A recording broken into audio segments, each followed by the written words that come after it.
Hello and welcome to what is going to be a fantastic day. I have no shame in not hiding my excitement, as today we are currently en route to Baden-Powell & Sons in Scunthorpe, where we currently have in stock a 74 plate Mustang GT. Ooh!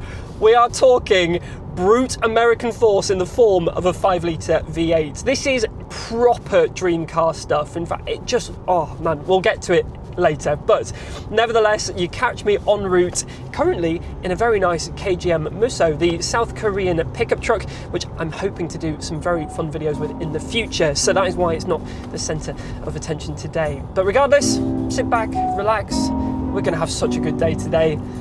Let's go see one hell of a sexy car.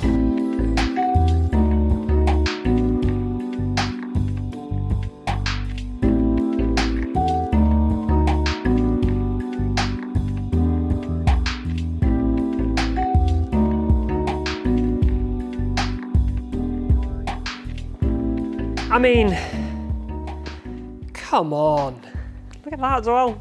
Lovely little detail. So welcome to one of the showrooms here at Baden-Powell & Sons. Now, if you're looking at the signs and wondering what's the name situation, let me explain very quickly. Baden-Powell & Sons is actually a family-run business. It's part of the reason, or pretty much the reason, why I love cars so much. The business itself was actually started in 1933 by my great-granddad. It actually started off as a bicycle shop back then, but then post-war I ended up becoming a little bit more specialised in the way of cars, and then before you know it, it was still going strong. Well, before you know it, it'll be 100 years later. So, with that in mind, we are a main dealer for a few franchises, and a little bit more information on that to come soon, but in the meantime, we get to do some really interesting non-franchise stuff as well. So let me introduce you to some of the things we have in the showroom as we speak.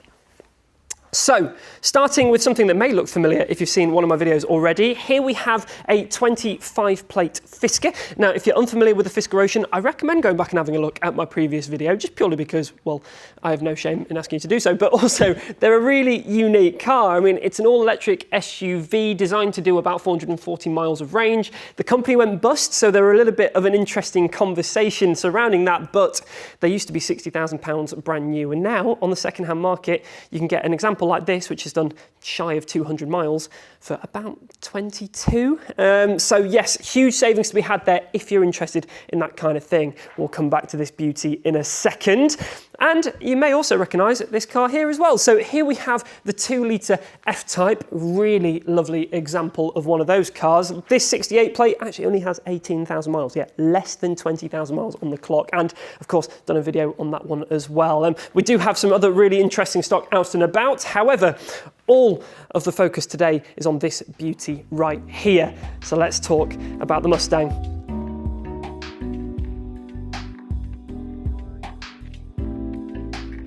So if you don't know much about this car, allow me to introduce you. This is the Mustang GT. In fact, this is the auto transmission version of the GT, which produces, well, close to 440 brake horsepower. That, by the way, is all rear-wheel drive power. So not only does it actually sound and feel amazing when you turn the car on, but when you're driving it, as we'll get to know very shortly, it feels superb as well. Colour-wise, the previous owner, or rather the person who spec'd it brand new, ordered it in this gorgeous Atlas blue. And I mean, if you have a look at that paintwork, it just looks absolutely stunning, and a really lovely contrast to the very lovely red calipers down here as well. Can't beat a nice little Mustang motif on a Brembo as well. Very nice. Whilst we're down here though, let's talk about these 19-inch alloys. What a lovely grey that is, especially to contrast that lovely Atlas blue. And of course, inside, you've got this gorgeous black interior, and I must say, it is a very nice environment to be in, especially with that 13.2-inch touchscreen display. This really is a modern, sleek-feeling Mustang. And I mean, for a car that's been on the road since the 60s, they've come a long way. I can't tell you how much I love the noise this car's about to make. Let's do it.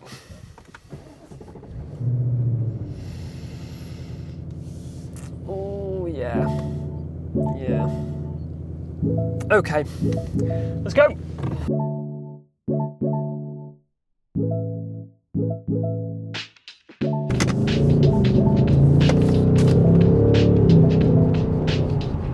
I mean, I'm going to be honest, this car just sounds filthy, like, but in like the best way. So what's really interesting about this Mustang is that it's actually the 7th generation of Mustang, which for a lot of people in the UK, it sounds bizarre because naturally, I mean, the first Mustang came out back in 64, I think, April of 64, and it took all the way until 2015 for the first one to be purposely made for the UK. And with an engine that sounds like, well, this, makes you wonder why it took so long.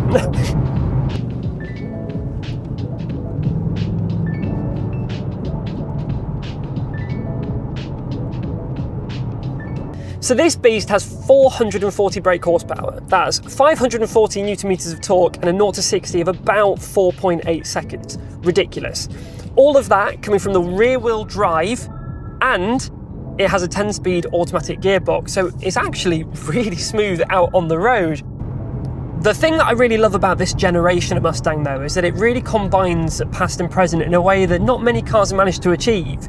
Yes, you do have quite a lovely overlapping large display in here, which isn't going to be to everyone's taste because, well, it's not quite your 64 Mustang, but as a way of getting into the modern day, the creature comforts, your heated seats, your heated steering wheel, you've got really nice adaptable infotainment screen and speedometer where you can actually customize it to have the old speedometers of the previous generation cars as well. Nice little tip and trick there.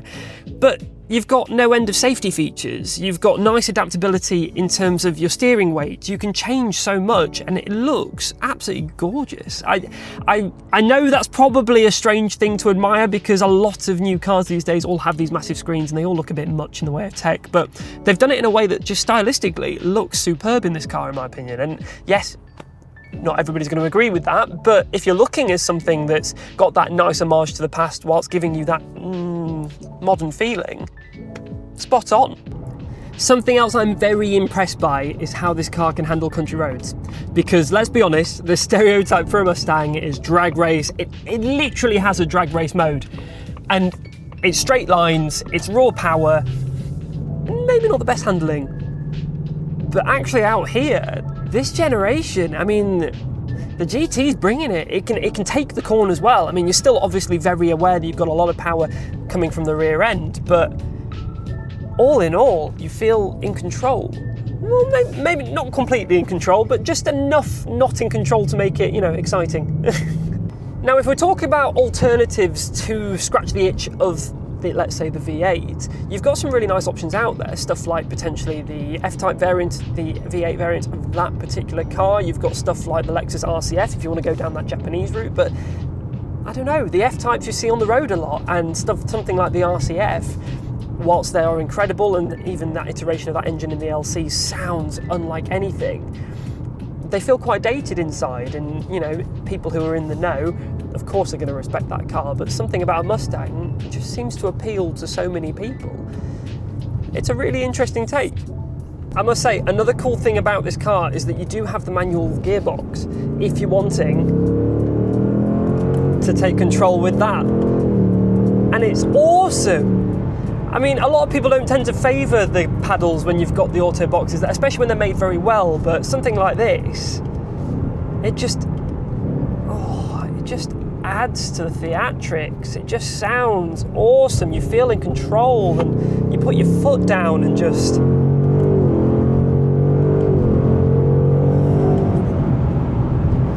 yeah, just absolutely gorgeous. Well, I mean, this was inevitably going to happen. Okay, potential flaws. It sounds silly because it's a V8, but yeah, economy, if you're going to be daily driving something like this, I mean, we're averaging 18 mpg at the minute, but it's a V8, you know? Look past it, you'll be fine. It is what it is. I mean, as a petrol head, you can't really hate on stuff like how much you're going to be getting from fuel, but it's something to consider potentially. But the way the car makes you feel, the experience behind the wheel, I mean, it just all really creates something special, and I think that's ace and potentially worth the financial offset of the petrol you're going to be spending. So the question is, can you see yourself driving a Mustang? Because I'll be honest, it's not everybody's go-to, but with performance like this, an experience like this and a soundtrack like this, it's got to bring it to the forefront of the mind, right? Like, wow. I really like it. I think the strange thing about this particular car is that, me personally, going into a Mustang, I didn't really have super high hopes. I mean, they look brilliant, they sound gorgeous, but how are they actually to drive? I don't know if it was just maybe didn't really feel like it would be, I don't know.